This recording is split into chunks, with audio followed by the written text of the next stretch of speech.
Selamat pagi Bapak, Ibu, dan Saudara yang dikasihi Tuhan Yesus. Bertemu kembali dengan Embun Surgawi pada pagi hari ini.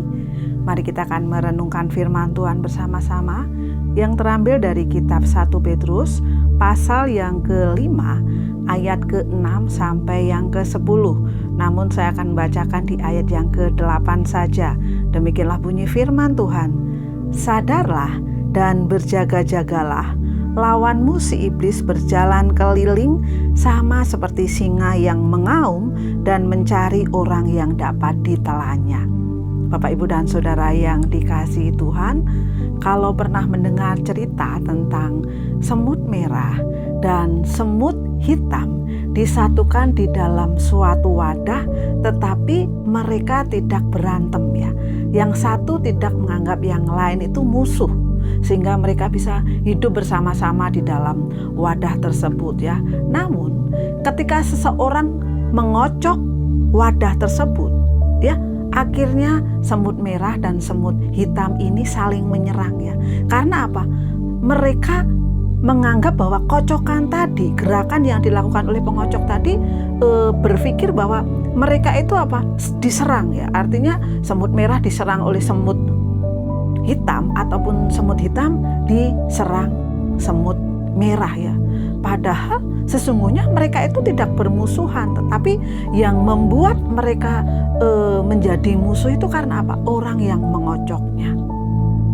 Ya, orang yang mengocoknya, si iblis, mereka saling lawan ya, saling melawan. Kalau kita melihat di dalam 1 Petrus ayat pasal 5 ayat 8 tadi, itu adalah yang si iblis ya. Karena apa? Sadarlah, maka dikatakan, dan berjaga-jagalah apa? Lawanmu si iblis itu berjalan keliling sama seperti singa yang mengaum dan mencari orang yang dapat ditelannya. Bapak, Ibu, dan Saudara yang dikasihi Tuhan ya, tentu kita rindu ya di dalam kehidupan kita sungguh-sungguh menjadi pribadi-pribadi apa ya, yang menang melawan tipu daya iblis ya, yang menang melawan godaan iblis. Lalu bagaimana caranya kita mendapat kemenangan itu ya? Di dalam 1 Petrus pasal yang ke-5 ayat 6 yang sampai yang ke-10 dikatakan kalau kita itu mau menang melawan tipu daya iblis, yang pertama adalah apa? Merendahkan diri di bawah tangan Tuhan yang kuat ya. Seperti yang tertulis di dalam 1 Petrus 5 ayat 6 dikatakan demikian, karena itu rendahkanlah dirimu di bawah tangan Tuhan yang kuat supaya kamu ditinggikannya pada waktunya. Kemudian yang kedua, menyerahkan segala kekhawatiran kepada Tuhan ya. Di dalam pasal yang ke-7 di ayat yang ke-7 dikatakan, serahkanlah segala kekhawatiranmu kepadanya apa? Sebab Ia yang memelihara kamu.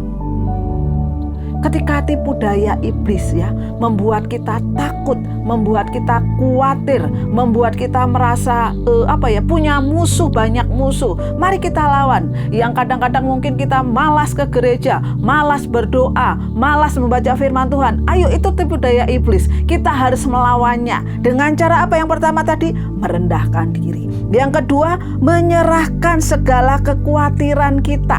Dan yang ketiga, melawan iblis itu apa? Dengan apa? Dengan iman yang teguh ya. Seperti yang tertulis yang di ayat yang ke-8 di dalam 1 Petrus pasal 5 ini ya. Lawanlah si iblis itu ya. Lawanlah ya. Karena apa? Dia berjalan keliling yang membuat kita apa? Khawatir. Membuat kita apa? Takut. Membuat kita apa? Tidak mau setia sama Tuhan. Dan yang keempat, kita harus melawannya dengan apa? Dengan keyakinan bahwa Allah sumber karunia dan kuasa itu akan memberi kita apa? Kemenangan ya. Seperti tertulis di ayat yang ke-10, dan Allah sumber segala kasih karunia yang telah memanggil kamu dalam Kristus kepada kemuliaan yang kekal akan apa? Melengkapi, meneguhkan, menguatkan, dan mengokohkan kamu. Wah, luar biasa sekali firman Tuhan.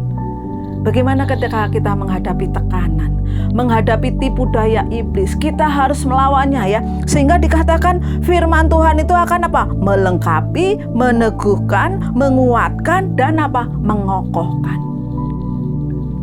Biarlah pagi hari ini kita diingatkan ketika kita merasa bahwa kita di dalam tipu daya iblis, kita dikuatkan, dikokohkan, diteguhkan